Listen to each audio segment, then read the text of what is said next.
All right, so now that we have the bike fully assembled, let's get the bike set up. So the first step of this is we're going to be installing our batteries. Now the bike only does require one battery for operation, but we have two batteries. Let's go ahead and put them in. Just line those up, snap them in. Same thing for the rear. Snap it in. All right, the battery's in. Over on the left-hand side of the handlebar, you're going to find the power button on the front side of our control. Push and hold. Hold power button for 3 seconds. Once we see the STACYC on the screen, the bike is going through its setup process. All right, now we are at the passcode screen. So there's a couple options here. We can manually enter a passcode. The generic is 0579, or we can use the RFID key that's included with the bikes.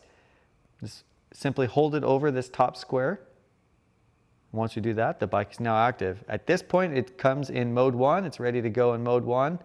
The bike is active, so be careful to grab a handful of throttle because you're going to go for a ride. All right, now that we have the bike powered on and ready to ride, let's go over a few of the power mode options. So it starts off in mode 1, which is called boardwalk mode.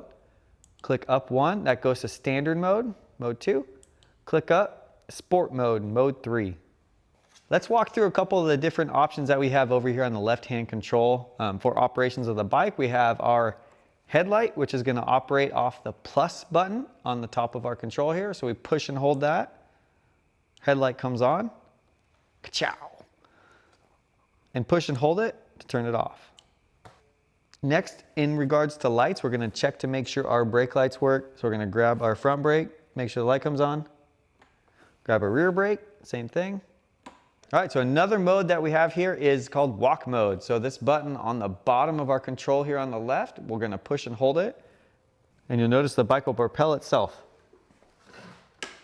So lastly, we have a USB-C port on the back side of this control to charge your phone or whatever accessories you might have with you. All right, so there you have it. We are ready to rip on our STACYC HD20. If you have any questions or need any assistance along the way with any of the assembly or operations of the bike, feel free to reach out to STACYC. They'll be more than happy to help you and get you dialed in on your ride.